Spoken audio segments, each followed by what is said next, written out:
আব্বা ঘর খাওয়ার কিছু নাই, বাজার সদাই আনতা, বাজার সদা তুই না আনো আমার তোমার বাইর থাকতো না, আমার বাইরের বাদ যাবো গা। তোর মারে কোকে বাইরের বাদ যেত গা, হন আমি বাজার সদাই আনতাম না, হন আমার টিয়া নাই। তুমি কি আগে জানছো না বউ ফুলাফান ফাললে যে টিয়া লাগে? টিয়া নাইতে বউ ফুলাফান জন্ম দিছিলে রে, বউ ফুলাফান জন্মতে বয়ে রয়েছে, ওন খাওয়াই তারে না ফিন্দাই তারে না। ঘর কি আমি আল্লাহ খাই? আমারটা আমি জুগায় খাইতে পারবাম, তোরাটা তোরাকে জুগায় খাক গিয়া। জীবনটা বড়াই তো তুমি এটাই কইছো। সারা বছর আম্মার হইছে নানি বাইতে বাইতে আইলে তোমার লোকে কাজে কীর্তন সদাই ফাতি লয়া, এটা আমার আর ভাল লাগে না। ভালো না লাগলে কামাই হইলে ঘর সদাই ফাতি আন, তাইলেই ভালো লাগবো। বয়স কি তোর কম হইছে?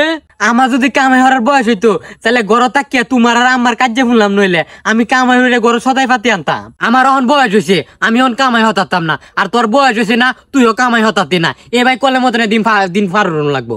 আহার কত কলের মতনে দিন ফার হতা বুঝছি, বয়স না হইলেও আমার একটা কিছু করুন লাগবো, না রে সংসারে অভাব অনটর কিছু দূর হইতো না, আমার একটা কিছু করুন লাগবোই। তুই একটা কিছু কর গিয়া, তাহলে তো সংসারটা যাই ঝামেলা না, কাজে কি তোর না তোর মাল লগে সংসার আনার সাথে আন কিছু একটা করিয়া তুই ঘুরে ফিরে কাজ করে। আজ আমি যাইতাছি একটা কাম বা হতাছি, আমি কাম বা হইরে আমি সংসারের অভাব আমি দূর হবো, আমি যাইতাছি কিছু একটা করতাম।